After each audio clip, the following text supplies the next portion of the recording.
Muy buenos días a todos. Espero que hayan podido descansar. Ayer tuvimos nuestra segunda clase, ya hoy es nuestra tercera clase. Todas las clases recuerden que quedan grabadas para que ustedes lo puedan volver a repasar, lo puedan volver a ver, sobre todo con esos temas que son más álgidos, digámoslo, de alguna manera de comprender, especialmente los que tienen que ver con neuroanatomía. Aunque no profundizamos en neuroanatomía y esas redes neuronales que de hecho son mucho más complejas, van más allá de pronto de lo que hemos visto, pues igual hay que tener en cuenta los días del diplomado y podernos entrar en otros aspectos. La idea también es volver a repasar. Quiero confirmar el audio. Fernando Lobato nos dice que no nos escucha, pero quiero saber si me están escuchando bien. Listo, perfecto.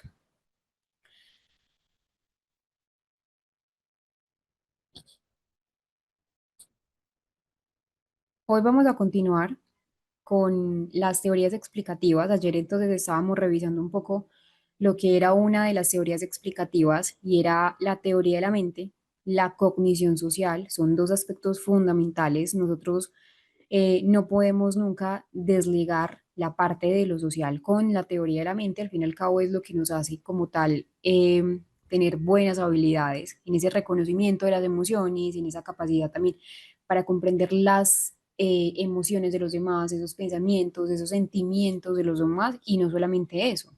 Eso con respecto a la teoría de la mente, pero también hablábamos que la cognición social nos permite una regulación de nuestro comportamiento en una interacción social. Mencionábamos también yo acá no les estoy compartiendo la pantalla, solamente es un recuento de lo que vimos el día o en la noche de ayer, donde también habían unas estructuras neuroanatómicas que son clave y que están implicadas en esa cognición social. De hecho, hoy también vamos a trabajar algunas de ellas con esa disfunción ejecutiva. Ayer hablábamos entonces de esa corteza prefrontal medial, donde va a estar centrada o involucrada en esa reflexión de los propios estados mentales. Es una función fundamental en teoría de la mente, nos permite entonces reflexionar sobre mis pensamientos, reflexionar sobre los pensamientos de los demás, la corteza prefrontal medial.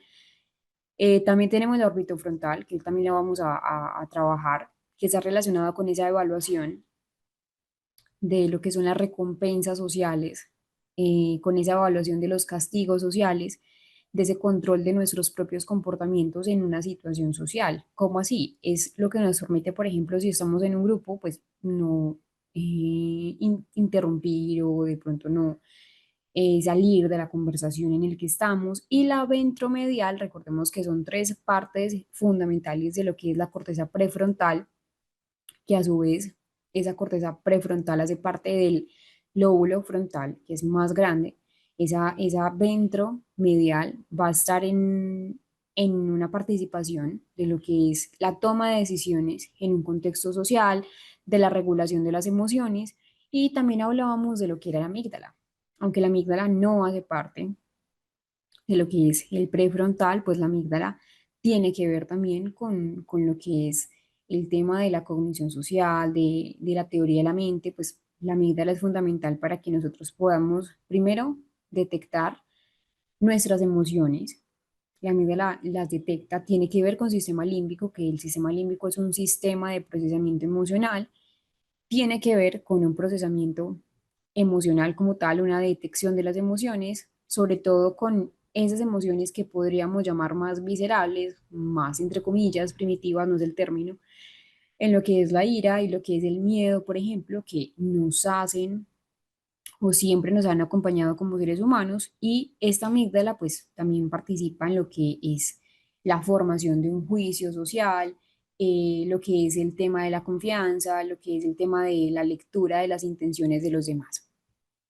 Y ahí pues ya teniendo como una introducción de lo que veíamos un poco ayer, les digo un poco porque cuando hablamos de neuroanatomía, la neuroanatomía es muy amplia, la neuroanatomía no es algo que se deba tomar realmente a la ligera, porque igual es importante nombrarla para el conocimiento general de lo que estamos viendo. Nos vamos a ir hoy a lo que es la corriente, la segunda corriente, que es la corriente neurocognitiva de la teoría de la disfunción ejecutiva. Ayer teníamos una tarea, si lo queremos ver así, era una lectura previa de lo que eran las funciones ejecutivas, no tenía que ser un documento pues como amplio, la idea era que pudieran pues como conocer previamente de lo que vamos a hablar hoy, que es la función ejecutiva. La función ejecutiva no es una única función, son varias funciones. Se habla de funciones ejecutivas. Esas funciones ejecutivas son de alto nivel, es decir, tenemos varias funciones ejecutivas de alto nivel que nos permite y hace parte de ese proceso cognitivo como la memoria, como la atención. Esas no son funciones ejecutivas, pero para que me entiendan qué son dominios cognitivos o procesos cognitivos. Entonces, un proceso cognitivo es la memoria, un proceso cognitivo es el lenguaje, un proceso cognitivo es la capacidad de atención, que entre esos que les estoy mencionando hay varios subtipos. Y otro de ellos es la función ejecutiva, que esa función ejecutiva está relacionada con la capacidad que nosotros vamos adquiriendo paulatinamente, no es algo que no nacemos con función ejecutiva. Nosotros, de hecho, se habla que la función ejecutiva se termina de mielinizar o se termina de refinar a eso de los 25 años, un aproximado, va a depender también de muchos factores individuales, no es que todas las personas a los 25 años ya tengan la función ejecutiva lista, no, hay unos que pueden ser incluso después de los 25, no pasar hasta los 30 tampoco, y puede ser incluso antes, depende de muchos factores individuales. Pero hablamos de un promedio de edad y es 25 años aproximadamente, donde esa función ejecutiva se termina de consolidar, se termina de refinar, de mielinizar, es la palabra correcta. Entonces, en resumidos términos, la capacidad que van a tener las personas con autismo en ejecutar ese proceso cognitivo de función ejecutiva, como por ejemplo, poder seriar, poder generalizar, poder planificar sus acciones, poder también eh, flexibilizar su conducta. Esto puede explicar un poco esa corriente de la teoría de la mente o esta teoría de la disfunción, de disfunción ejecutiva, perdón, puede explicar un poco el por qué muchas personas con autismo tienen una función ejecutiva con impulsividad marcada, con las estereotipias, porque también la función ejecutiva lo que hace en nosotros es poder regularnos en cuanto al comportamiento, porque de pronto hay estereotipias, porque de pronto pueden tener acciones tan repetitivas. Ya les voy a explicar esta parte. Quiero entonces explicarles un poco más sobre la función ejecutiva. Es un conjunto de habilidades, como les mencionaba, son de alto nivel. Esas funciones ejecutivas nos permiten tener una buena calidad de vida. Nosotros todo el tiempo, en todo momento, en todo lugar, estamos planificando, estamos organizando, nosotros en todo momento estamos regulando nuestro comportamiento, nos estamos adaptando a situaciones que son novedosas, situaciones nuevas, situaciones que de pronto no conocíamos y que son complejas. Entonces, claro, son habilidades que son esenciales para realizar actividades que van dirigidas a un objetivo, a resolver problemas, a manejar el comportamiento en contextos que son de pronto o cambiantes o desafiantes. Y hay unos componentes esenciales en la función ejecutiva. Entonces, tenemos primero la inhibición, que puede explicar esta parte, igual ya les voy a profundizar, inhibir nuestro comportamiento desde la impulsividad, desde la conducta rígida que muchas personas con autismo pueden presentar. Entonces, ¿qué es la inhibición? La inhibición es esa capacidad que nosotros vamos teniendo para controlar nuestros impulsos, para resistir de pronto esas respuestas que son automáticas o respuestas que pueden ser vistas como entre comillas inadecuadas. Un ejemplo de inhibición que sería evitar interrumpir en una conversación. Tener en cuenta, miren que si ustedes van analizando, esta teoría de función ejecutiva tiene vínculo con teoría de la mente, que la vimos ayer. porque al fin y al cabo la teoría de la mente también nos permite saber hasta qué punto yo puedo intervenir, hasta qué punto yo puedo o en qué momento puedo yo hablar en una conversación, saber cuándo es mi turno. Y la inhibición, que tiene que ver con función ejecutiva, tiene también que ver con eso.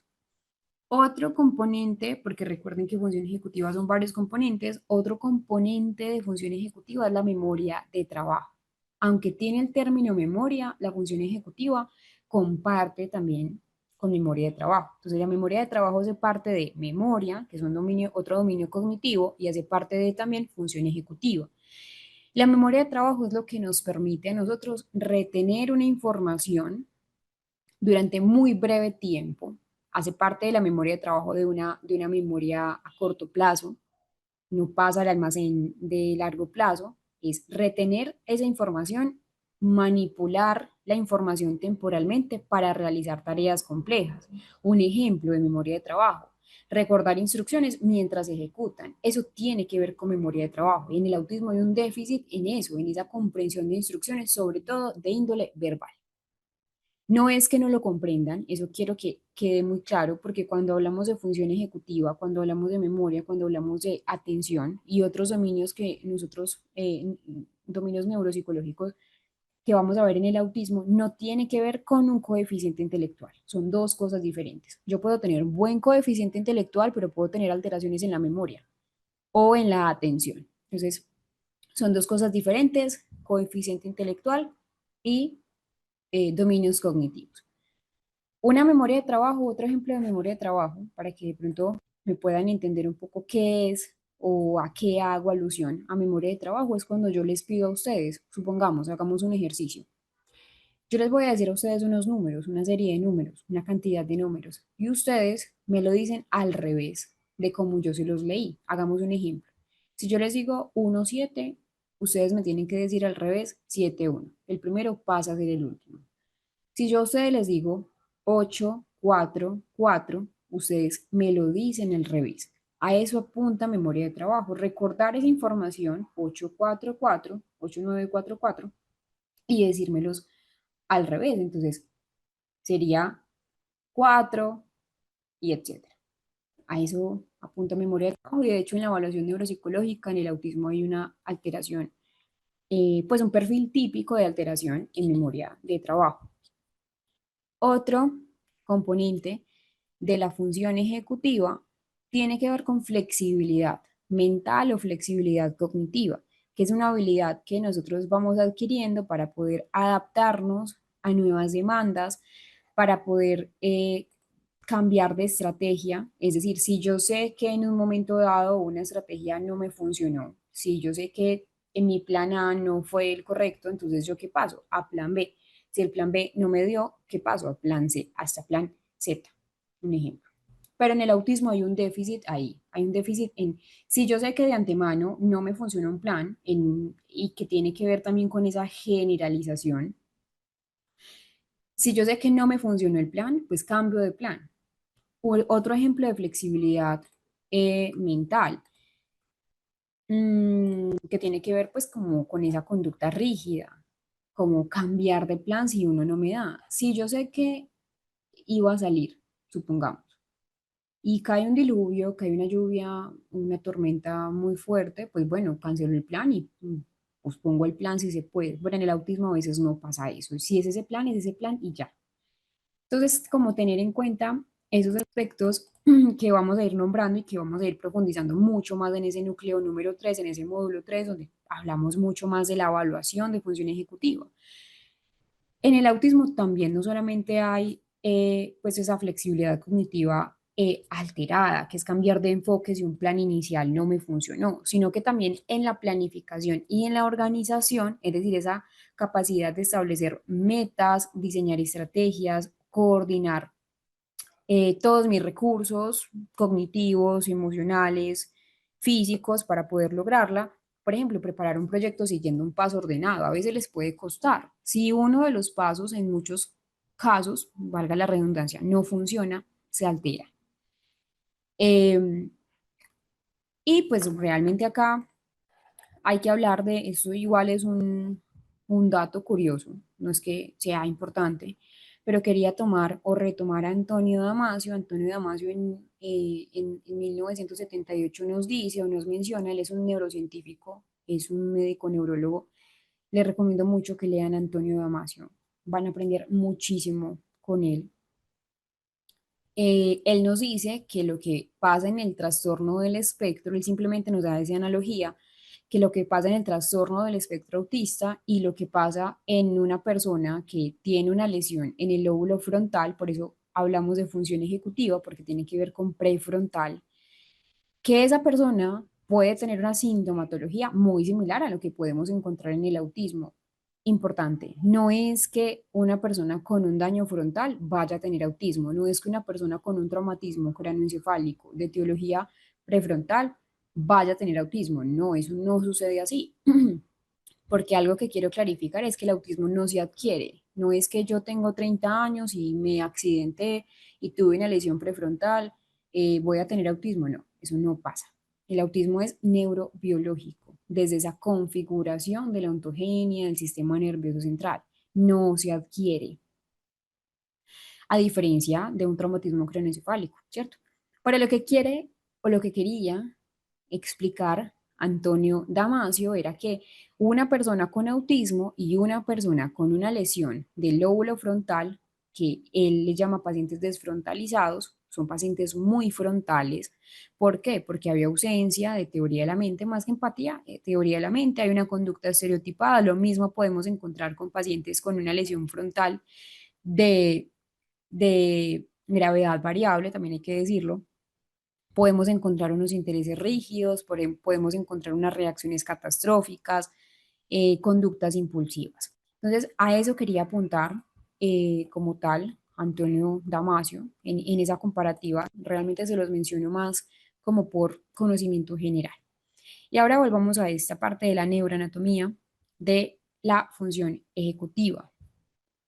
Ayer hablábamos y al inicio de la clase, sé que apenas se están conectando muchas personas, pero al inicio de la clase de hoy les estaba mencionando estas áreas, lo dorsolateral, lo ventrolateral y lo orbitofrontal, relacionada no con función ejecutiva, sino que vinculada a lo que es, deme un segundo,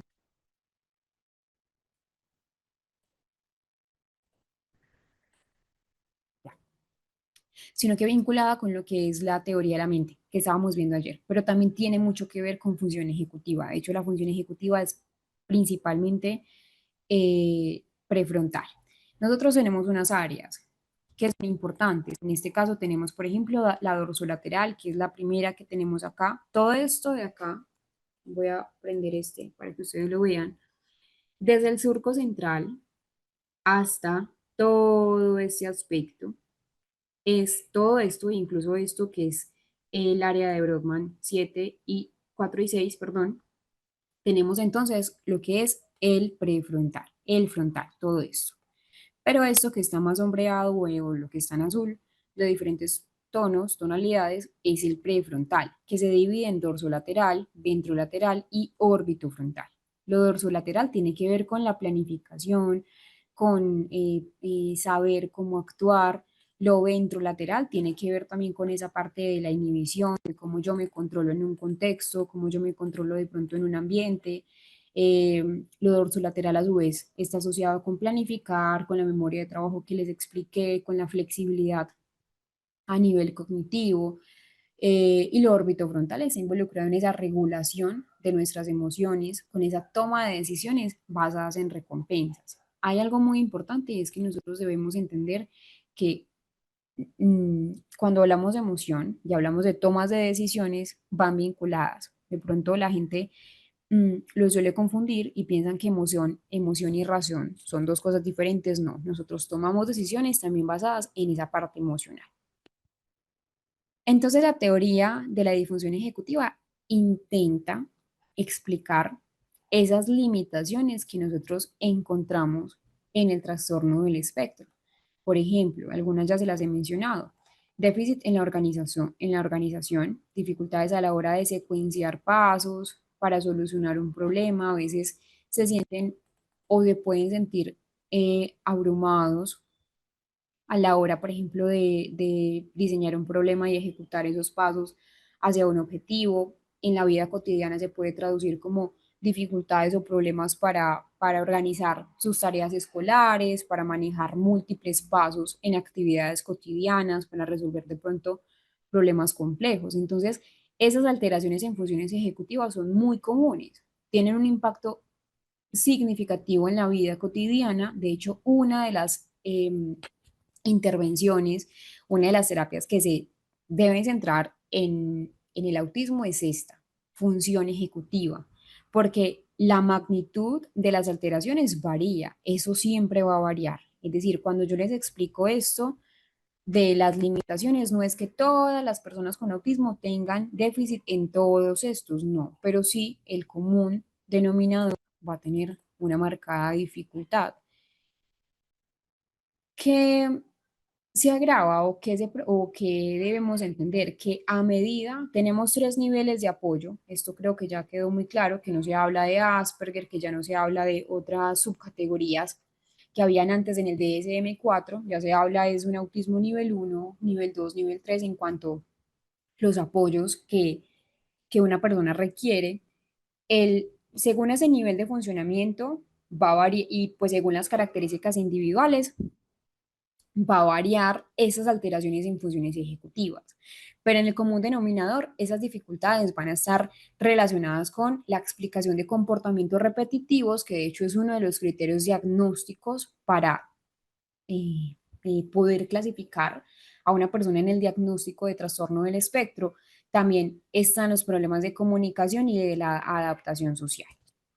Entonces, entendiendo esto, también explicarles el déficit en la planificación, dificultad para hacer planes, luego seguir esos planes, problemas en la atención. La atención no es un dominio o no es un subdominio de función ejecutiva, eso es importante, pero que igual me parece relevante mencionarles que en la atención las personas con autismo pueden tener una atención sobreselectiva, es decir, una atención centrada en los detalles, y esto los lleva al fin y al cabo a también tener problemas para discriminar estímulos relevantes de los irrelevantes. Un ejemplo, si yo estoy viendo un objeto, voy a coger cualquier objeto que tenga a la mano, supongamos este marcador, pues yo lo veo en su totalidad, yo sé que es un marcador. Veo las partes, pero las integro, mi cabeza las integra. Pero una persona con autismo se puede centrar en las partes del objeto, una atención sobreselectiva a unos estímulos que pueden ser de su interés. Entonces, eh, se puede fijar en la punta o se puede fijar en la tapa, pero de pronto no ver la totalidad de lo que hace el, el marcador al fin y al cabo.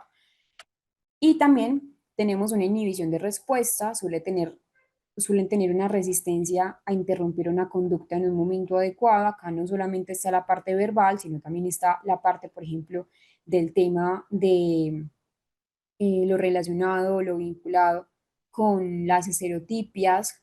Las estereotipias, eso es algo muy importante, porque también es una pregunta que vi el primer día.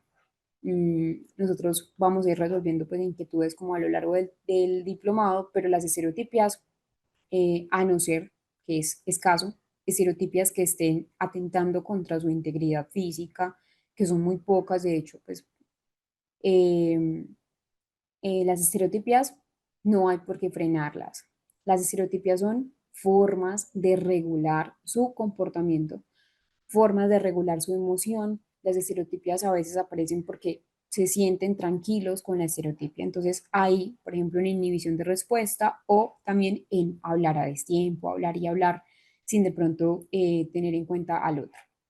La generalización, que son dificultades para flexibilizar también, tiene que ver estas dos juntas, porque la generalización son dificultades para aprender estrategias de resolución de problemas, abstraer. Un ejemplo, si yo sé que en un momento dado una situación no me funcionó, pues yo no vuelvo a repetir esa misma solución que me fracasó en la misma situación. Yo cambio de estrategia porque ya sé que si el plan A, lo que les mencionaba, si el plan A no me funcionó, pues cambio a un plan B. Si es necesario, un plan C. Y la rigidez cognitiva tiene que ver con generalización también, esa carencia de flexibilidad para adoptar diferentes perspectivas sobre una misma situación. Hay algo importante y es este, la motivación, tampoco al igual que la atención, hace parte de función ejecutiva. Pero ¿por qué los pongo acá? Porque la motivación y el proceso del aprendizaje es fundamental. Nosotros todo el tiempo estamos motivándonos por aprender o estamos motivándonos por algún aspecto de la vida y hay un déficit en la motivación. Si a una persona con autismo no le interesa de antemano un tema, pues por más que se quiera vincular ahí, no lo va a hacer. Entonces, las manifestaciones conductuales que están asociadas a esa función ejecutiva va a explicar ese comportamiento repetitivo, esas estereotipias, ese reflejo de rigidez cognitiva que también tienen esos problemas de pronto en la flexibilidad. En cuanto a los intereses restringidos que les mencionaba, lo voy a explicar porque hay dificultad para desviar la atención hacia temas o actividades que son nuevos, que son novedosos, mm, problemas en las habilidades sociales, es decir, debido a esa combinación de función ejecutiva, va a tener dificultad en inhibir, va a tener dificultad en flexibilizar su conducta en una autorregulación y la respuesta emocional desproporcionada. Miren que aunque es función ejecutiva que tiene que ver con prefrontal, muy racional, pues también hablamos que la respuesta emocional tiene que ver con esto. Es decir, si yo tengo problemas para manejar cambios o si yo tengo problemas para manejar frustraciones inesperadas, pues voy a tener una respuesta emocional de frustración, de ira, de enojo, que puede llevar a una conducta de pronto de tirar las cosas o ser agresivo, entre comillas, que no es como el común denominador eh, de las personas con autismo.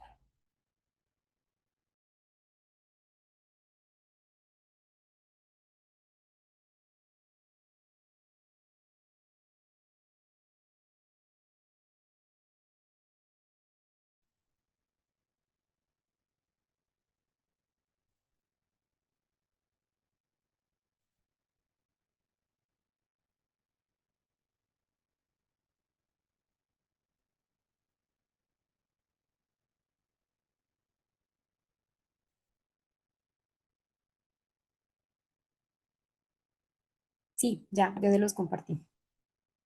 Está en el chat.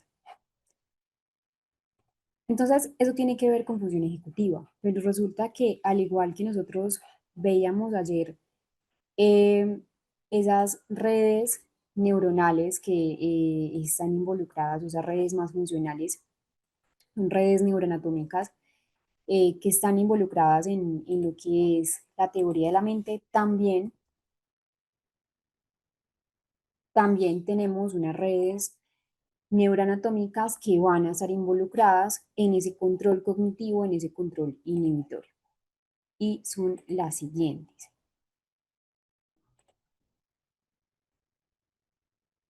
Entonces acá tenemos unos circuitos neuroanatómicos que van a estar vinculados. El azul está o morado, creo que ustedes lo ven morado, yo lo veo azul, acá en la pantalla, tiene que ver con control inhibitorio.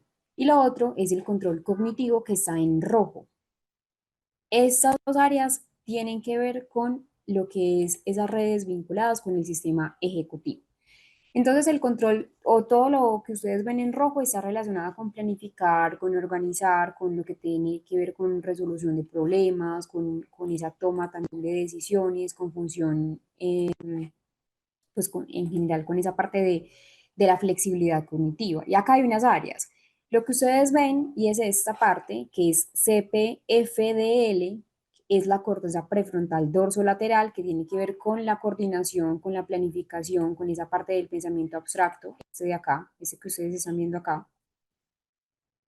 Y eh, también tenemos la CCAD, lo pueden ver en el otro que está en rojo, pero en la parte, en el corte medial, donde participa en esa monitorización de los errores, donde está también en esa regulación del esfuerzo cognitivo. Y el área motora suplementaria, que ahí tienen las siglas, el ASMA, lo pueden buscar ahí, que lo que hace es contribuir a esa, eh, se podría decir, planificación para lo que es el control eh, inhibitor.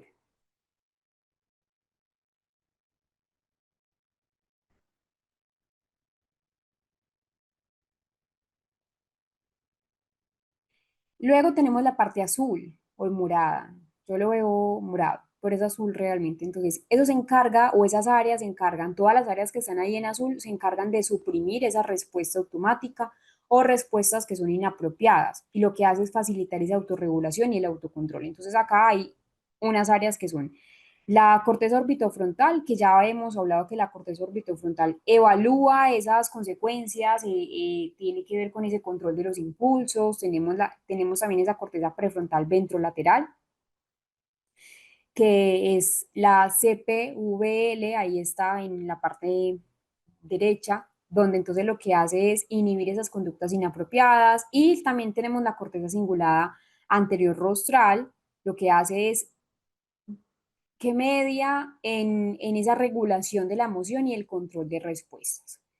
Entonces, en conjunto, esas redes, tanto la parte roja como la parte azul, lo que hacen es trabajar de manera integrada, ambas, dentro de ese sistema ejecutivo, y lo que permite es dirigir la conducta de forma flexible, que la conducta esté más controlada, que esté orientada también a metas.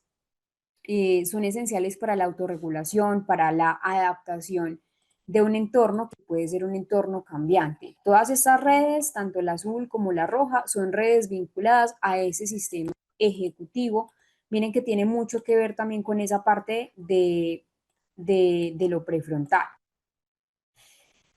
Tenemos otra corriente, esta es otra corriente o esta es otra teoría explicativa de lo que es la función ejecutiva, eh, y es la teoría de la coherencia central débil o una coherencia central debilitada. Esa teoría nos la propone Yura Fritsch. Yura es una teórica del desarrollo infantil. Ayer también la nombrábamos junto con Simon Baron Cohen, cuando, pues de hecho, ella aporta también no solamente a la teoría de la coherencia central, sino que nos aporta un factor muy importante a lo que es el aspecto de la teoría de la mente. Ella junto con Simon Baron Cohen y pues otros colaboradores aportan a esa teoría también.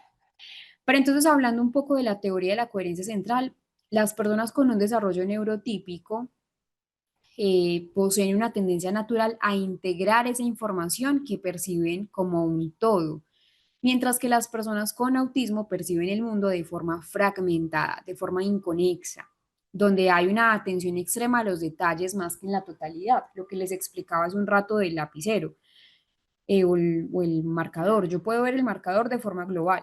Yo lo veo y es una totalidad, pero las personas con autismo pueden tener una atención sobre selectiva a algunos detalles. Puede ser la tapa, puede ser cuando la punta del lapicero, puede ser las letras que trae el marcador. A eso me refiero con una atención centrada en los detalles, y eso apunta mucho a esta coherencia central debilitada. Es una necesidad que nosotros tenemos.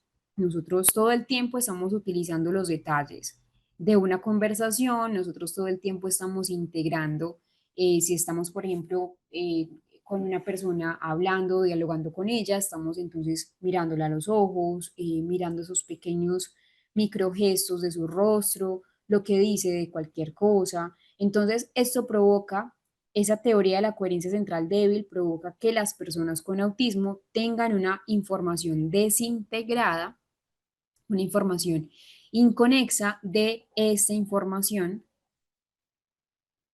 socioemocional, porque muchas veces, no, pues nosotros muchas veces no, todo el tiempo estamos en un contexto, y cuando me refiero al contexto me refiero a la interacción social, pues todo depende de la habilidad de conectar todo lo que me están diciendo. Entonces, la coherencia central es un término que se utiliza para describir esa tendencia que las personas tenemos de procesar la información de una manera contextual, es decir, en el contexto y en la manera global, y que nos enfocamos en ese panorama general de lo que estamos haciendo, de lo que estamos hablando, en lugar de pronto de solo esos detalles individuales. Es un concepto que es muy relevante y que ha sido particularmente relevante en el estudio del autismo, pues donde sí se ha observado lo que les menciono, que algunas personas con autismo tienden a tener una coherencia central débil. Eso significa que en lugar de integrar esa información de manera global y de manera contextualizada, pues se centran más en esos detalles que son específicos, lo que puede afectar su capacidad para interpretar el contexto general de una situación. Ojo acá, ese concepto no aplica solamente para el autismo, es decir, no es que la teoría de la coherencia central débil se relacione única y exclusivamente con el autismo, no. De hecho, pues también este concepto se ha aplicado a, a otro tipo de perfiles cognitivos, a otro tipo de pronto de condiciones donde hay diferencia en esa manera en que se procesa la información, pero estamos hablando del autismo. Entonces, una persona con coherencia central fuerte o con buena coherencia central es mucho más probable que integre y que entienda la información dentro de un contexto amplio, es decir, ver la imagen completa y no solamente como lo puntual de la imagen.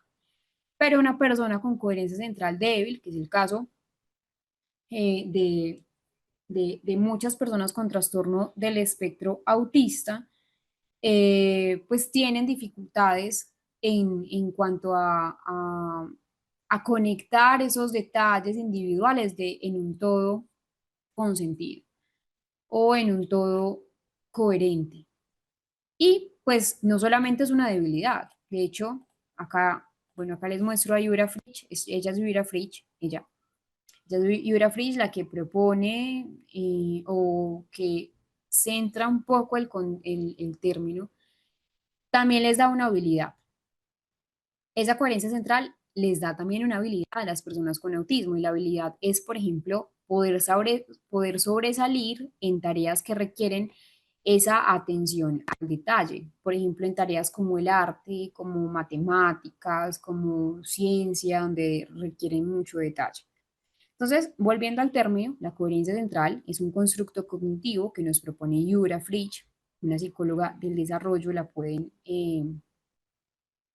leer o investigar. De hecho, les voy a compartir acá una entrevista que le hicieron, no precisamente eh, de teoría de la coherencia central, sino una entrevista que la verdad es muy interesante de ver, es esta, ya se las voy a compartir, Yura Fritsch, allá la pueden buscar, y ahí, de hecho, pues acá ya me lo había visto, un pequeño fragmento de la entrevista sobre cómo habla del autismo, sobre qué opina ella del autismo. Acá les voy a compartir esta. Bueno, hay muchas entrevistas que pueden encontrar, están en inglés, igual pues pueden ahí como traducirlo. Acá habla ella sobre la teoría de la mente, les voy a compartir este enlace.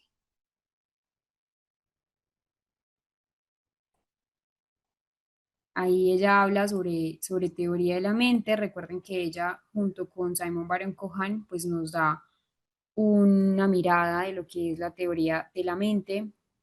Mm,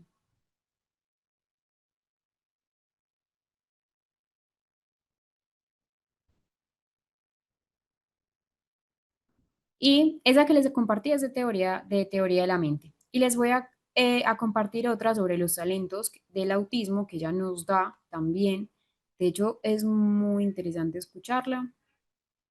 Por acá el otro link del video. Ya les compartí ese es el otro. Por acá lo tienen. Muy interesante. Igual, pues ella tiene muchos videos, ella explica muy bien esa parte de lo que es el tema del autismo. Yura Fritsch. Entonces, ella nos da o nos explica que la teoría de la coherencia central es esa capacidad de integrar esas parcelas de la información en una comprensión coherente, es decir, en la globalidad. Entonces, habla de esa dificultad que van a tener las personas con autismo, por ejemplo, cuando están en un contexto social, cuando están en una conversación, de hacer, y esta palabra es muy importante, el tema de la lectura social. Nosotros todo el tiempo estamos haciendo lectura social, es una combinación de datos que nosotros procesamos en simultáneo de cualquier situación. Entonces, por ejemplo, integrar el tono de la voz, integrar la prosodia, integrar el cómo la persona se expresa, esos gestos, esos microgestos, esa postura corporal, nos dan a nosotros de manera, y ayer hablábamos de una palabra que es muy importante, una manera intrínseca, una manera que es natural en una conversación de hacerlo. Pero las personas con autismo van a tener esa dificultad, por eso hay que entrenar en esas habilidades. Entonces, la coherencia central es un concepto neuropsicológico, es un concepto que empieza a tener una importancia en cuanto a las personas del espectro para procesar la información. Hay un procesamiento de la información diferente, sobre todo en ese tema social. Entonces es una tendencia que es una tendencia cognitiva a esa dificultad de integrar el todo en un contexto global y solamente de pronto ver esas pequeñas partes. Nuevamente reitero que eh, este concepto de la coherencia central débil no es único y exclusivo eh, del autismo, está también vinculado con otro tipo de perfiles cognitivos, pero que pues hablamos del autismo, entonces tiene que ver.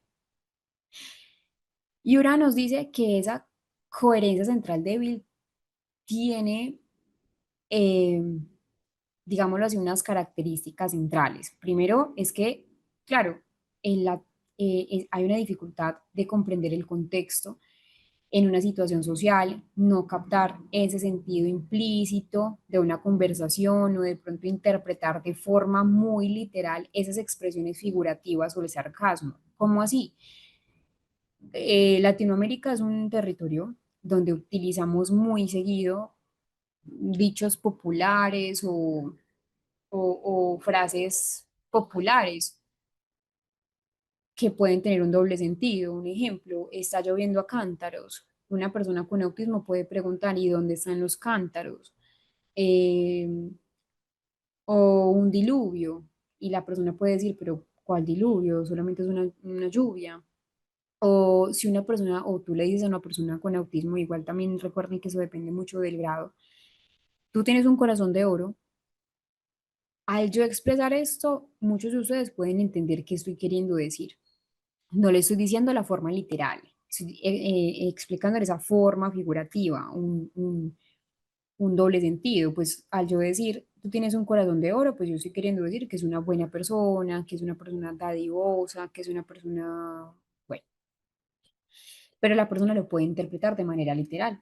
Entonces, muy posiblemente puede decir, pero ¿cómo que tengo un corazón de oro si mi corazón está construido o está hecho de no sé, de sangre, músculo, etcétera? Y claro, eso tiene que ver y va a tener problemas en ese integrar la información en el contexto, comprender el cuento, los cuentos, les cuesta a veces sacar como lo que usualmente nosotros hacemos como en las fábulas, como lo central, interpretar una escena compleja también les puede costar. Y también hay una preferencia, que es otra característica, esa sería la primera, dificultad para comprender el contexto. La segunda característica que nos puede presentar Ira Fritsch es una dificultad en el procesamiento local. Entonces las personas con coherencia central débil tienden a enfocarse en esos detalles individuales de la información en lugar de integrar todos los detalles en una visión globalizada. Por ejemplo, fijarse en los elementos específicos. Nuevamente, otra vez colores, texturas, sin captar la función o el propósito general, que era el ejemplo que yo les mencionaba con el marcador, y que puede ser con cualquier otra cosa, puede ser con un mouse, pues con un mouse, puede ser con... Y esa sería la segunda característica, y la tercera característica podría estar relacionada con esas habilidades de, de lo que lo potencia.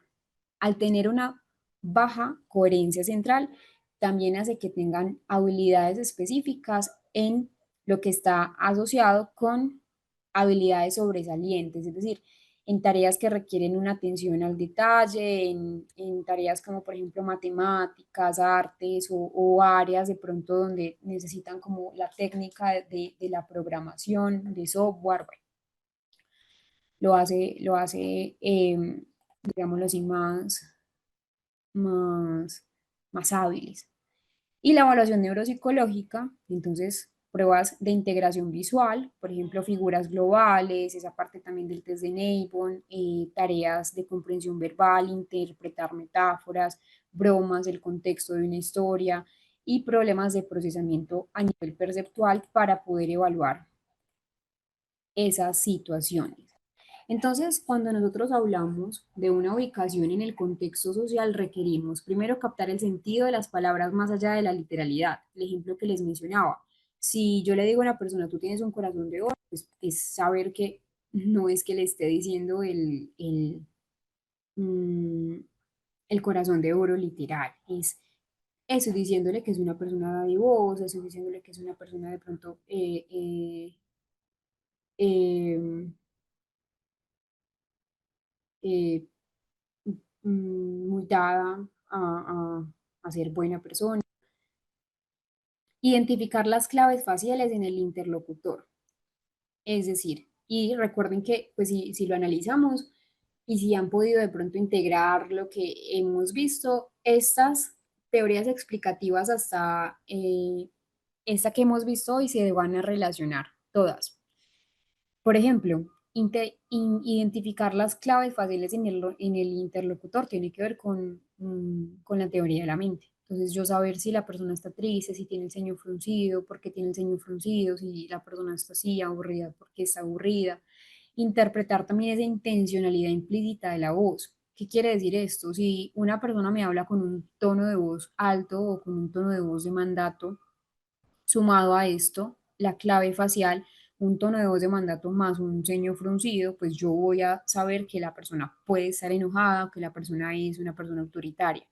Pero a veces en la persona con autismo puede verlo fragmentado y no entender el por qué la persona está enojada o si la persona está enojada.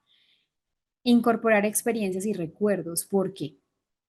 Esto, y ayer les mencionaba el tema o el término de la memoria autobiográfica, que hay una alteración importante en esa capacidad de las personas con autismo de recordar hechos, de recordar eventos de su vida cotidiana, de su día a día. Y es por eso, no es porque tengan alteraciones en la memoria, es porque se centran tanto en los detalles del contexto que a veces olvidan recordar el contexto global. Entonces pueden recordar cómo iba vestida la persona, incluso qué olor tenía, cómo estaba su peinado, pero no logran recordar la escena completa. Y tiene que ver con esa coherencia central. Y también reconocer sus propias emociones.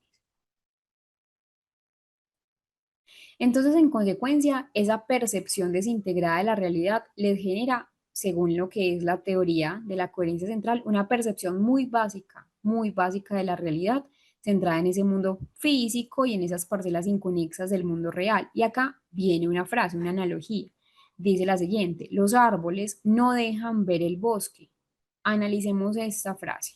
Los árboles no dejan ver el bosque. Los árboles componen el bosque, entre otras cosas, pero pues los árboles es lo primordial de un bosque. Entonces, claro, esta teoría apunta a que, ¿cómo decir que los árboles no dejan ver el bosque? Si es que los árboles es o son lo que componen el bosque. Entonces, esa capacidad dificultosa, esa capacidad de ver el conjunto y no las partes individuales, es lo que hace que tengan una alteración en esa globalidad, en esa comprensión coherente de la globalidad.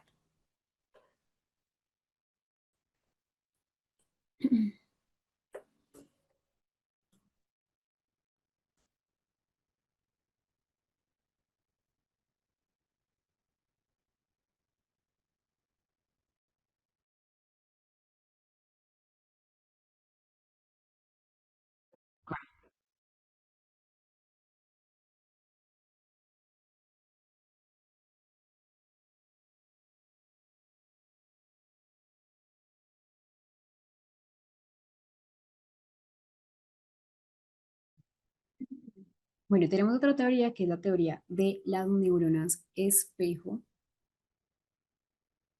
Esa teoría de las neuronas espejo también tiene mucho que ver con la teoría de la mente.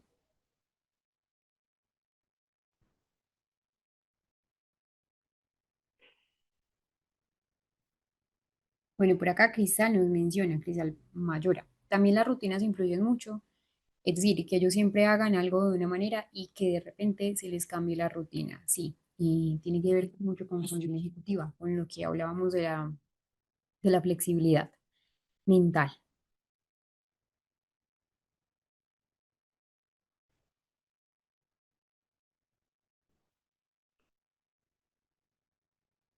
Bueno, vamos a ir a nuestro descanso para que no quede corto el tema y volvemos a retomar. Entonces, dentro de unos minutos voy a cerrar acá el chat para que puedan tener entonces un buen proceso de descanso, así como lo hicimos ayer. Recuerden que todas las clases quedan grabadas y tienen o tuvieron pues como alguna dificultad en la primera parte de nuestra clase, les voy a dejar por acá el aviso de que vamos a hacer en el descanso para retomar ya dentro de unos minutos.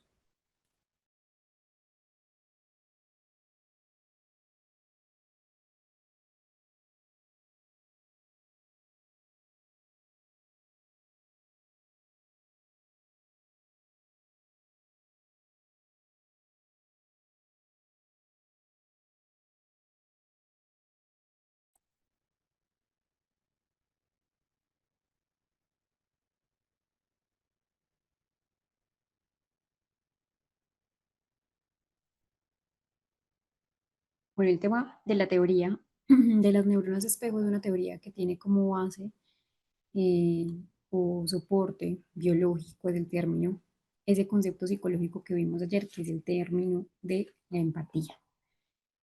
Entonces, lo que explica, o ese aspecto de las neuronas de espejo, lo que intenta explicar es cómo nosotros reflejamos lo que el otro está sintiendo, lo que el otro está haciendo. De hecho, se habla que esa experiencia de las neuronas de espejo es que hay una sensación corporal que nosotros sentimos eh, viendo al otro hacer alguna acción. Así no seamos nosotros los que estemos haciendo esa actividad o no seamos nosotros los que estemos sintiendo esa emoción, pues ver al otro hacer ese aspecto tiene que ver con neuronas espejo. Entonces es una representación, si lo queremos ver así, virtual. De hecho, esa teoría de las neuronas espejo es una propuesta neurocientífica, no es tan lejana, es decir, el término de las neuronas espejo fue apenas descubierto en esa década de los 90 por Giacomo Rizzolatti y bueno, y otro tipo pues de colaboradores en Italia. Y las neuronas espejo son un tipo de neurona. Nosotros en nuestro cerebro tenemos varios tipos de neuronas. Uno de ellos son las neuronas espejo. Las neuronas espejo se activan tanto cuando una persona realiza una acción como cuando nosotros observamos a otra persona realizar esa misma acción. De hecho, fueron, como les mencioné, descubiertas en 1990. A partir de allí se le ha dado un mayor interés a qué es y por qué, qué entendemos con neuronas espejo. Y por ejemplo, si nosotros, o si yo tomo esta taza, si yo tomo este termo de agua y tomo agua, ciertas neuronas de su cerebro se van a activar. Esas mismas neuronas de una manera muy sorprendente también se activan cuando pues vemos a alguien tomar una taza, cuando yo hago esa acción. Entonces, el, o las principales funciones de las neuronas de espejo es permitir al cerebro simular internamente lo que vemos. Nos ayuda a comprender esas acciones de los demás. Las neuronas de espejo, de hecho, también tienen un fundamento y que son importantes en esa imitación. Nosotros hemos aprendido o nosotros hemos podido evolucionar a través de la imitación, a través de la interacción social. Nosotros, de hecho, cuando somos pequeños aprendemos a través de la imitación. El lenguaje se desarrolla también con esa parte de las neuronas de espejo. Nosotros, aprendemos principalmente esa parte del lenguaje con las neuronas de espejo. Entonces, el sistema de neuronas de espejo es un mecanismo neural de simulación interna que nos permite representar acciones, emociones, intenciones de otros a través de esa activación de esas redes neuronales puntuales. Y en términos más simples, permiten ponerse en el lugar del otro a nivel neurobiológico. Por eso les digo que es el soporte biológico de lo que es la empatía. La empatía es, ya eso lo hablábamos ayer, que la empatía va más allá de ponerse en el lugar del otro, que la empatía va más allá de ese concepto, que es mucho más profundo, pero es eso, imitarnos unos a los otros. Entonces, las neuronas espejo son fundamentales, como les digo, en ese aprendizaje por imitación, especialmente cuando nosotros estamos muy pequeños. Algunos, de hecho, investigadores empiezan a proponer que esas neuronas espejo facilitan esa evolución del lenguaje, porque nos permite conectar con gestos, nos permite conectar con lo que son los sonidos, nos permite vincularnos con lo que son, por ejemplo, los significados de las cosas y se cree que ayudan a experimentar esas emociones de los demás. La ubicación de las neuronas espejo están ubicadas principalmente en esa corteza premotora, donde está la planeación de los movimientos, está también en la corteza parietal inferior, están en la ínsula, están también en ese sistema límbico, cuando se asocian sobre todo con el tema emocional. Entonces, las neuronas espejo nos permiten conectar. Están en áreas somático-sensoriales, principalmente acá, en una unión en lo que es la corteza premotora y lo que es la corteza somatosensorial, motor, porque recuerden que igual nos permiten imitar ciertas acciones, y somatosensorial, que nos permite saber qué está pasando o saber o sentir esa emoción. Entonces nos da o nos facilita, creo que es la palabra correcta, una imitación motora, nos da también una facilidad del aprendizaje a través de observación, eh, nos permite también a través de la lectura del contexto social saber con qué intención viene el otro, qué intención tiene el otro, la empatía emocional y lo que hablábamos ayer de la teoría de la mente, eh, tiene que ver con neuronas espejo.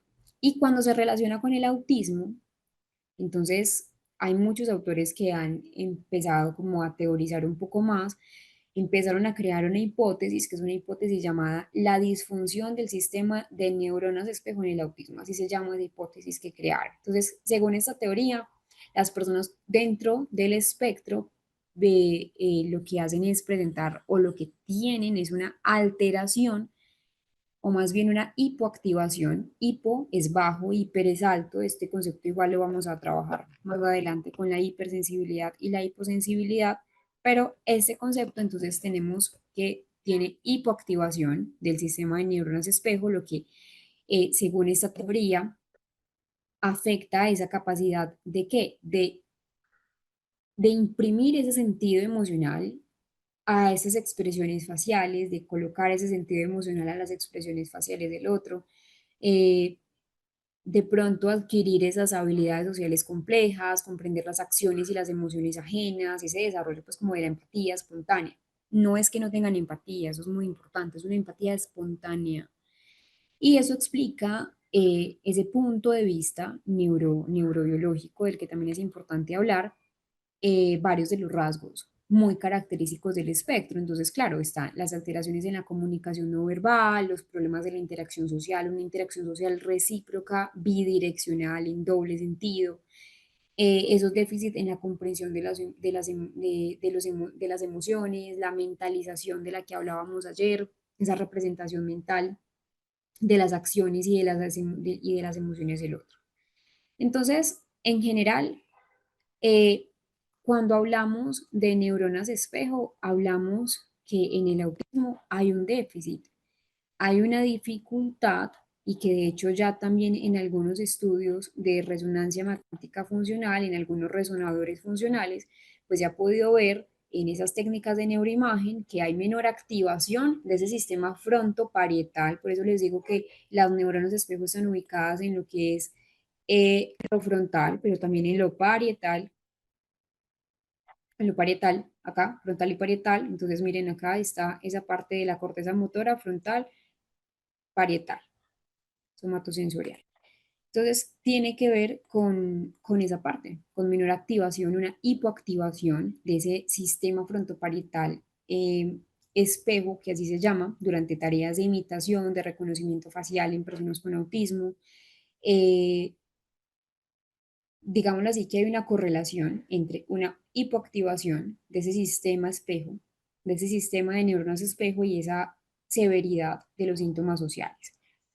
Hay que tener en cuenta que es una teoría, es decir, no todos los estudios y que se han hecho pues varios estudios, digámoslo así, que reconocen esa disfunción del sistema espejo, no explica por sí sola esa complejidad del autismo, como al igual que las otras teorías no explican por sí solas la complejidad, porque es que el autismo es complejo de entender, es complejo de explicar, pero sí nos da, digamos, una pieza dentro de ese rompecabezas que es el autismo, o de ese entramado neurocognitivo más amplio que es el autismo. Entonces, importante tener en cuenta que pues la neurona de espejo es una contribución valiosa, pero que no es una contribución única o no es una contribución totalitarista de lo que es la comprensión del autismo. Nos da un modelo, sí, o nos suma a un modelo, pero que igual, pues al igual que las otras teorías, continúa en estudio.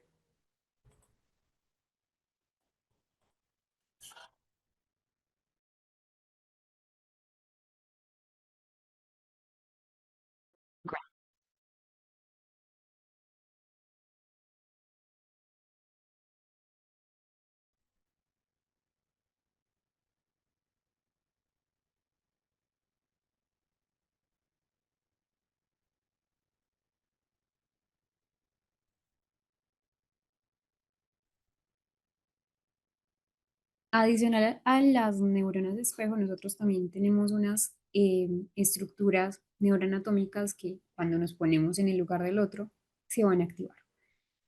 Tenemos algunas de ellas. Esta es la corteza prefrontal medial, que es una alerta conductual, el cingulado posterior o el cíngulo posterior, donde tiene la regulación emocional, el precunio. El precunio está relacionado con la percepción consciente de la información. Eh, Voy a explicar algunas de ellas. Realmente, pues, como le digo, se van a activar más áreas implicadas en esa comprensión de los vínculos, de las relaciones sociales. Esa parte de la corteza prefrontal medial de la que ya hemos pues, hablado en reiteradas ocasiones tiene una función y va a estar involucrada en esa evaluación de esas perspectivas, en ese pensamiento de los demás. Es una región que nos ayuda a comprender esas intenciones, esas creencias que tienen las personas, y tiene un rol también en la empatía, y es esencial en esa capacidad de hacer atribuciones a los estados mentales de los demás. La corteza cingulada anterior o el cíngulo anterior lo que va a hacer es participar en ese procesamiento de lo que son las emociones, tanto emociones que son propias como emociones que son ajenas y en esa regulación emocional. Entonces es muy importante en lo que hablábamos ayer, en ese término de lo que es la empatía afectiva. Ayer mencionábamos que hay tres tipos de empatía: una empatía cognitiva, una empatía una empatía cognitiva, una empatía afectiva y una empatía de la acción o compasiva. Es también acá importante mencionar que la corteza cingulada tiene que ver con esa empatía afectiva, esa capacidad de compartir, de responder ante las emociones de los demás. El surco temporal superior, que tiene una función, es procesar esa información sobre las acciones de los demás, sobre esas intenciones de los demás, esa detección de la mirada, esa detección también de lo que es el movimiento, los gestos, interpretar, predecir el comportamiento de los demás a partir de los gestos, de los gestos corporales, de los gestos faciales. Entonces, importante tener en cuenta que igual la relación entre el autismo y las neuronas de espejo es muy, muy amplia y que debemos tener en cuenta, pues, porque igual también nos da una comprensión de lo que es el trastorno del espectro autista. Vamos a ir a otro tema y es la definición y la clasificación del trastorno del espectro autista.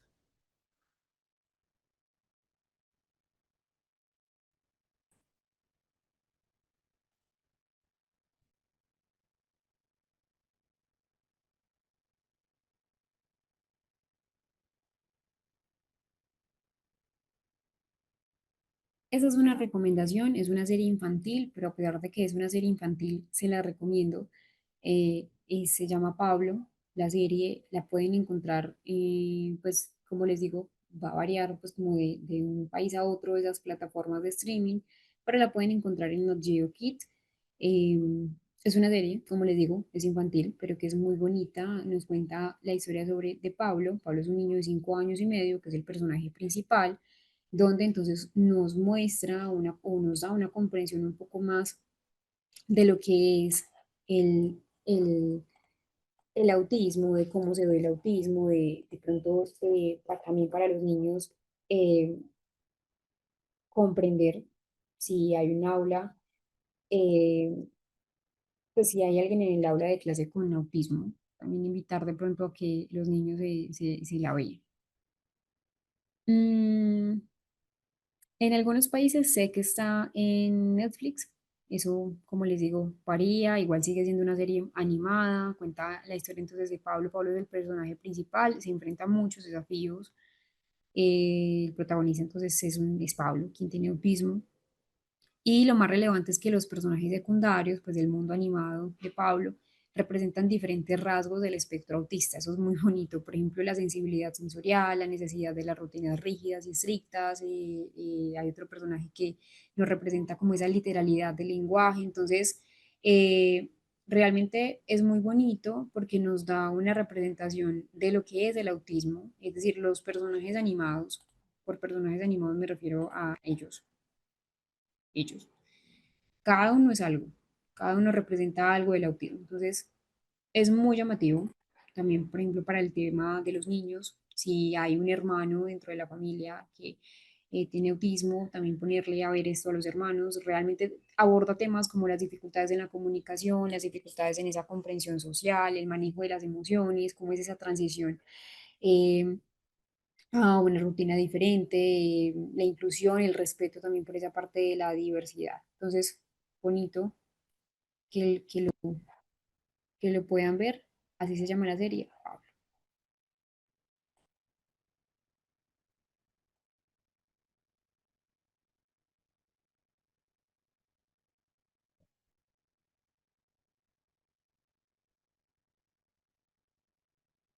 Vamos a ir al tema 2, definición y clasificación del trastorno del espectro autista. Para comprender el autismo, nosotros debemos entender qué son los trastornos del neurodesarrollo, porque el autismo hace parte de los trastornos del neurodesarrollo. Entonces, los trastornos del neurodesarrollo tienen unas características generales y es que tienen como tal una condición que va a afectar ese desarrollo o esa ontogenia del sistema nervioso, especialmente desde etapas tempranas de la vida. Por eso se habla de una configuración cerebral, una configuración neuronal. No es que una persona tenga 20 años y vaya a tener un desarrollo del TDAH, no. Que no haya sido diagnosticado es diferente, pero que la sintomatología haya aparecido a los 30, 40 años, eso no es TDAH, porque tiene que ver con una función que impacta la atención, la función ejecutiva, entre otros aspectos, la conducta, por ejemplo, desde temprana edad.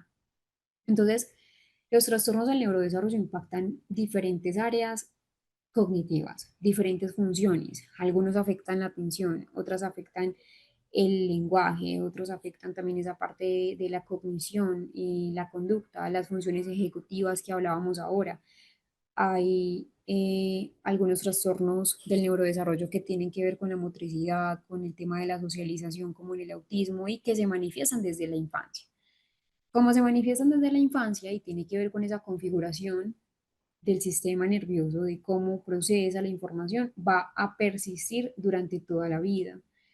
Claro, cambia muchos aspectos y unos aspectos que cambia es que no va a ser igual yo tener 12 años y tener TDAH a tener 50 años y tener TDAH. La idea es que ya la misma persona haya adquirido ciertas habilidades para poder compensar esas dificultades en la vida cotidiana. Hablamos entonces de un TDAH en el adulto, que es un TDAH entre comillas residual, que es el término, eh, donde donde entonces acá lo que hacemos es igual evaluar, pero la idea es que no tenga el mismo perfil. Pero entonces cuando me refiero que siempre persiste o que persiste a lo largo de toda la vida es porque la persona va a nacer o se va a configurar con TDAH o con algún diagnóstico y va a persistir hasta que ya la persona pues deja este mundo.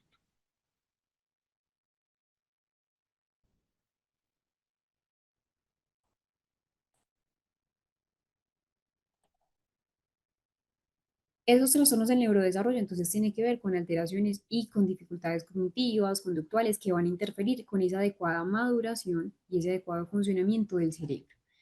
Manifestación, la manifestación es desde etapas tempranas, a diferencia de la dislexia, la discalculia, la disgrafía, que ya no se llaman así, sino que ya se llaman trastornos específicos del aprendizaje y el cambio de nombre es con predominio en la lectura, con predominio en la escritura y con predominio en la grafía.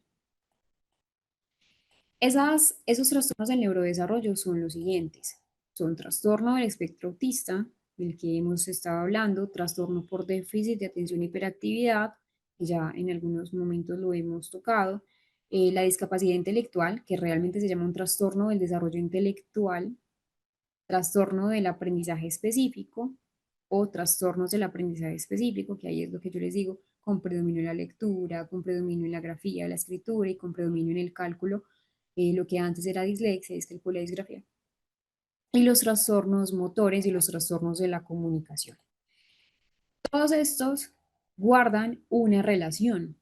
¿Qué relación guardan? Estas características que aparecen en la infancia, muchas veces antes de los 5 años, a diferencia de los trastornos específicos del aprendizaje, que la idea es que se diagnostiquen cuando ya la persona haya superado que esas capacidades de lectura, escritura o grafía, perdón, o cálculo, eh, ya de pronto se vean en menor medida a la capacidad cognitiva y a la edad del niño. Una obligación, y eso es muy importante, es que el niño debe ser escolarizado, pues o al menos por lo menos ya debe haber superado como ese grado donde se adquieren estas habilidades, de resto todos antes de los 5 años, que tienen una base neurobiológica. Es decir, hablamos que eh, son alteraciones en esa configuración del desarrollo cerebral y que tienen niveles de gravedad, nivel leve, moderado o severo, y que varían entre una persona u otra. Es más, si ustedes conocen a una persona con TDAH, dos personas con TDAH no son iguales. Hay varios tipos, de hecho, tres, con predominio inatento, con predominio impulsivo, con predominio combinado, pues mixto, y que de hecho en el TDAH hay redes que van a estar alteradas diferentes a otra persona y que requieren una evaluación clínica, es muy importante, y en muchos casos intervenciones personalizadas como terapia de lenguaje, terapia ocupacional y la parte también a nivel educativo, que es fundamental también tener en cuenta esto. Entonces, les voy a explicar un poco lo que es cada trastorno del neurodesarrollo. Este me lo voy a saltar porque el trastorno del espectro autista es el que hemos dado un poco más fuerza al diplomado. Voy a iniciar por ese trastorno por déficit de atención y hiperactividad. En general, las causas de este grupo de trastornos del neurodesarrollo pueden ser, y ayer lo hablábamos, factores genéticos, eh, que de hecho en el TDAH hay una alta carga genética. Pueden darse también como complicaciones prenatales o complicaciones perinatales. A lo que me refiero a eso es bajo peso al nacer, es una exposición a sustancias tóxicas.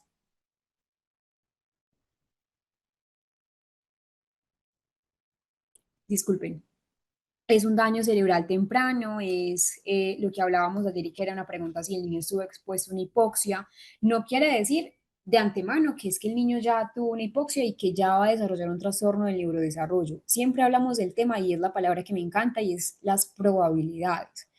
O que el niño tenga infecciones o traumas en etapas muy tempranas de esa ontogenia del sistema nervioso central. Y acá voy a empezar por uno de los más comunes en el ámbito clínico, que es el trastorno por déficit de atención y hiperactividad, que es el TDAH. ¿Qué pasa en el TDAH? Acá en el TDAH tenemos tres características, con predominio en atención, con predominio en impulsividad, hiperactividad o de tipo combinado. Entonces, es esa dificultad que va a tener la persona para concentrarse, es el niño que de pronto en clase interrumpe a los demás de manera constante. Tenemos otro y es la discapacidad intelectual, que es un trastorno del desarrollo intelectual. Hay unas características y es que primero en ese trastorno del desarrollo intelectual hay limitaciones que son significativas en el funcionamiento intelectual. Por funcionamiento intelectual, ¿a qué me refiero? El razonamiento, la resolución de problemas Y no solamente eso, sino también en ese ámbito adaptativo. Cuando tenemos un trastorno del desarrollo intelectual, tenemos dificultades en la parte adaptativa, es decir, en la vida diaria, en la socialización, en amarrarse, por ejemplo, los zapatos, en ser de pronto independiente, pero también hay grados, leve, moderado, severo y profundo. Entre más profundo o entre más bajo sea el grado, pues más dificultades. eh, o más significativas van a ser esas dificultades en el funcionamiento intelectual y en el funcionamiento adaptativo, porque hay personas con un trastorno del desarrollo intelectual que es leve o incluso moderado, que pueden ser funcionales con ciertas adaptaciones, pero lo pueden lograr. Ejemplo, es la persona que tiene dificultad para aprender a leer o a escribir y en todas las áreas. No quiero que confundan ese trastorno del desarrollo intelectual con una dislexia, con una discalculia, no, porque de hecho para poder diagnosticar dislexia, discalculia, disgrafía, que son los términos que ya no se utilizan, pero los utilizo para que me puedan comprender, hay un criterio y es que la inteligencia debe estar en promedio o superior.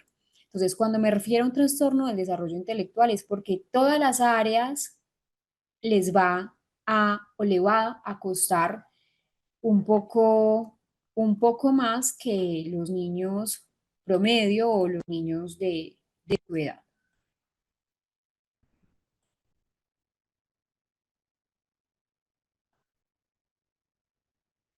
Eso en el trastorno del desarrollo intelectual, en el trastorno de aprendizaje específico, los trastornos de aprendizaje específico, acá sí es, por ejemplo, eh, dificultades que son en áreas académicas pero específicas, como por ejemplo las dificultades en la lectura, que sería la antigua dislexia, las dificultades en la disortografía, que es en la escritura y en la ortografía, las dificultades en el cálculo, que es la discalculia.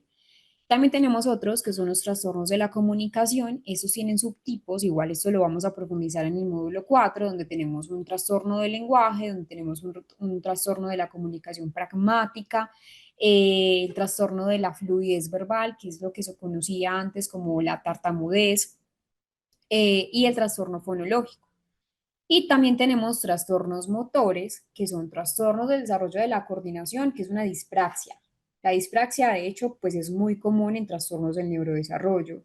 Los trastornos de tics, como por ejemplo el síndrome de la Tourette, hace parte de, y en las estereotipias motoras, ¿sí? Entonces, es muy importante esa detección temprana, pero también es muy importante no confundirlos entre ellos. Aunque pueden tener una alta comorbilidad, entre ellos, porque es muy común encontrar una persona con dispraxia y una persona con TDAH, o una persona con TDAH y una persona con autismo, que era lo que hablábamos ayer.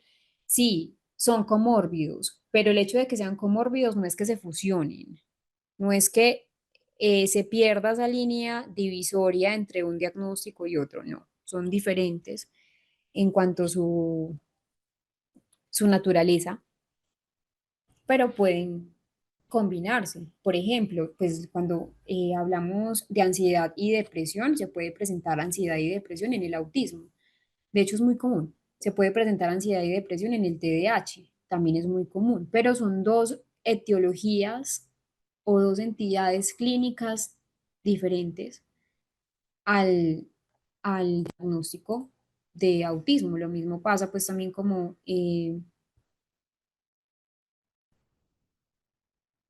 con otros diagnósticos.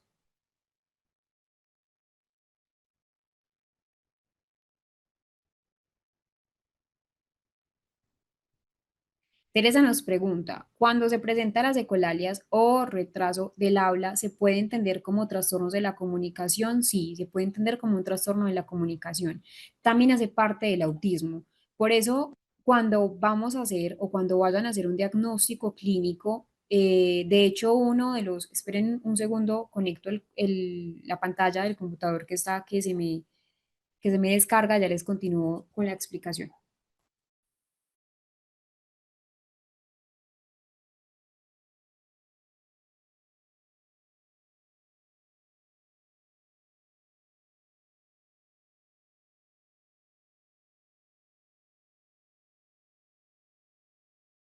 Listo.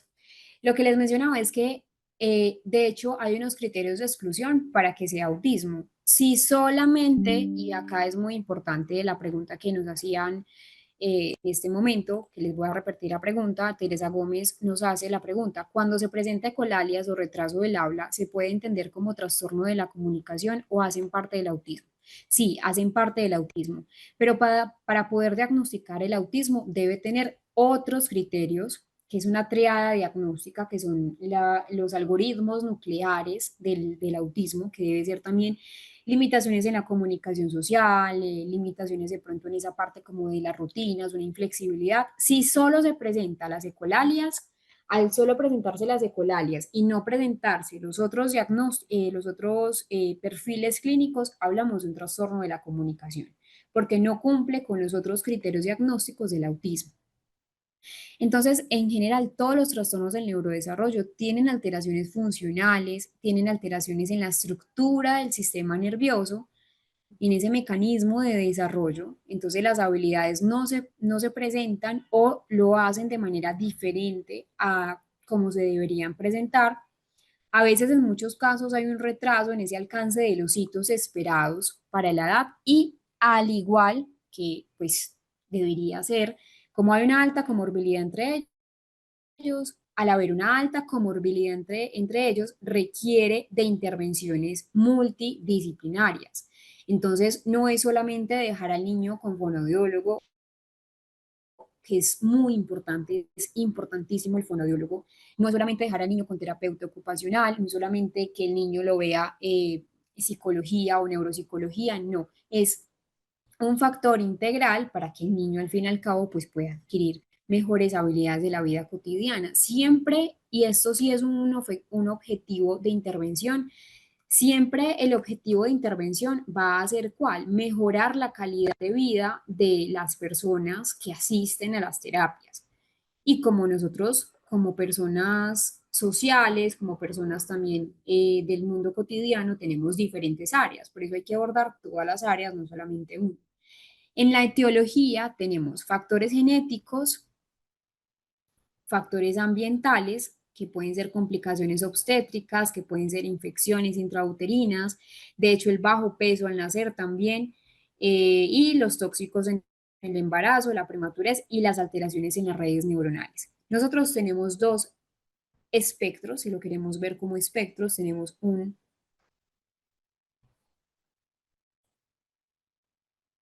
20% de una causa subyacente, es decir, una causa que se conoce, frente a un 80% que es que no se conoce esa etiología, se desconoce completamente la etiología diagnóstica.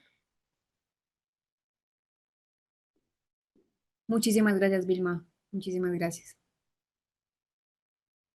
Sí, sí, vamos a profundizar en el TDAH en el módulo número 4.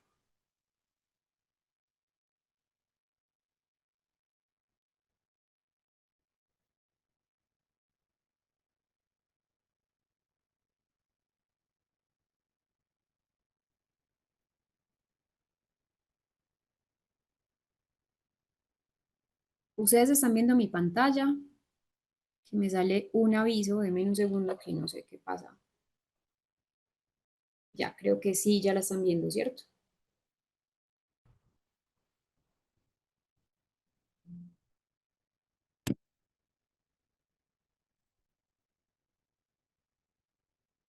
Listo. Entonces, en cuanto a teología, más que buscar una teología, porque es que ya, o sea, está el diagnóstico. ¿Para qué buscar una teología? Busquemos más fácil una intervención para poder mejorar la calidad de vida de la persona. Entonces, esa teología de los trastornos del neurodesarrollo, cuando me refiero a una etiología, es el origen, es la causa, son esos factores contribuyentes a la aparición. Generalmente es un origen multifactorial y que lo hablábamos ayer, porque es que yo no puedo decir que es únicamente de origen genético, porque ya entonces la causa estaría solo en lo genético y sería un trastorno genético. No. ¿Qué significa? Que hay factores genéticos, hay factores biológicos, hay factores también ambientales, de hecho hay factores también sociales que van a interactuar entre sí, todos juntos, en esas etapas críticas, en esas etapas importantes del desarrollo cerebral desde el embarazo hasta la primera infancia, porque nuestro desarrollo está hasta esa parte de la primera infancia. Cuando me refiero a factores genéticos, ¿a qué me refiero? A esta primera parte, a la etiología genética. Me refiero a, bueno, y hablando pues del TDAH, que es una pregunta recurrente, de hecho hay una probabilidad del 80%, del 76%, un 80%, que si ya hay un padre con diagnóstico de TDAH, pues alguno de sus hijos también pueda tener esa manifestación clínica.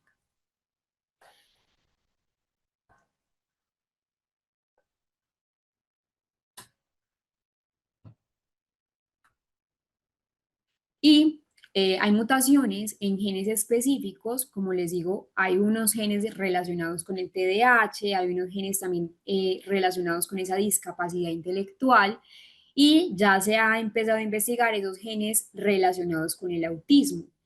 Hay, o cuando hablamos de una herencia familiar, hablamos de un factor genético, es decir, aumenta el riesgo, la palabra que yo siempre utilizo es probabilidad de si ya hay un antecedente de padres o hermanos con el diagnóstico de trastorno del neurodesarrollo.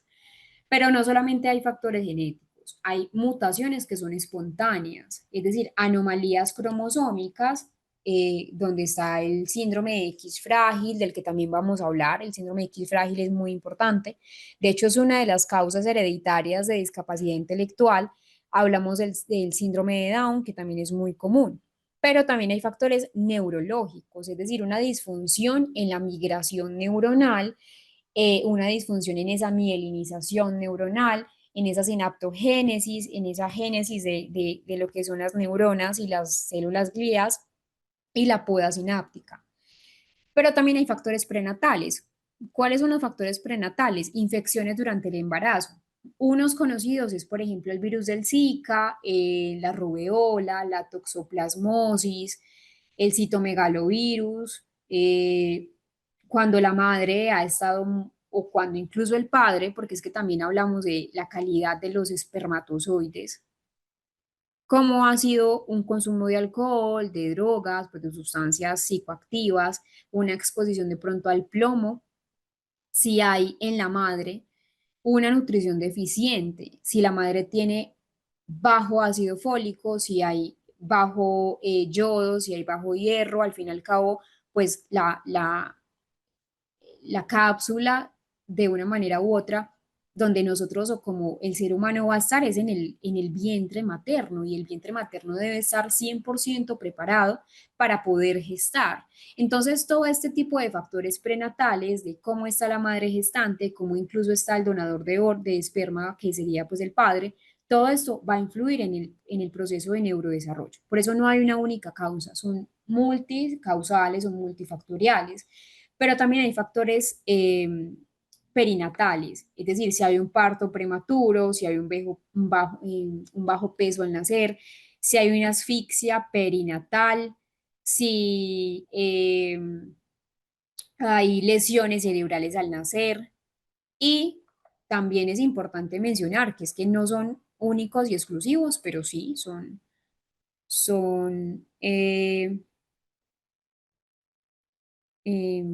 importantes.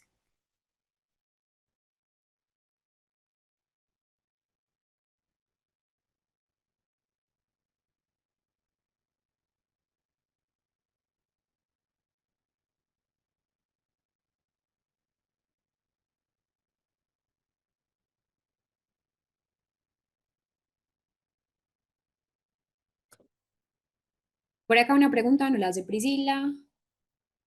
Por favor, ¿en qué consiste el examen genético para detectar que una persona tenga autismo y X frágil? Como tal, el autismo y el TDAH, pues no es un requisito esa parte genética, ¿cierto?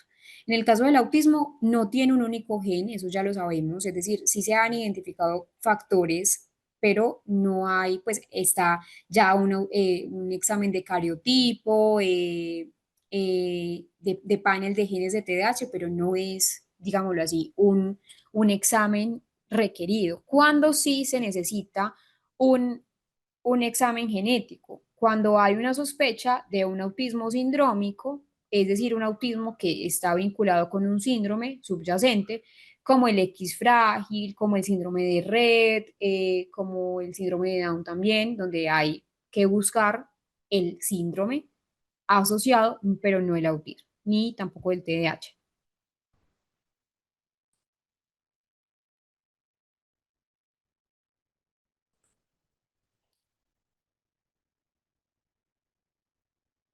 Por acá otra pregunta y es la siguiente.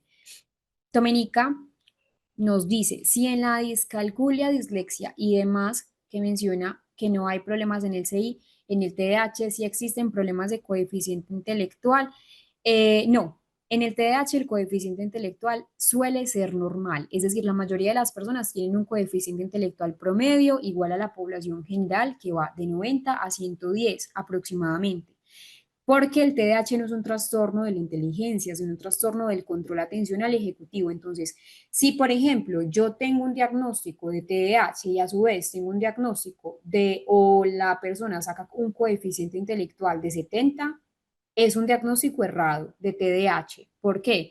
Porque en el TDAH las dificultades están en la atención. Y si yo saco un perfil de coeficiente intelectual con una prueba Wechsler, por ejemplo, de inteligencia, y me saca 70, ya 70 me está indicando una discapacidad intelectual, por debajo ya le suman leve, moderado, severa, profunda.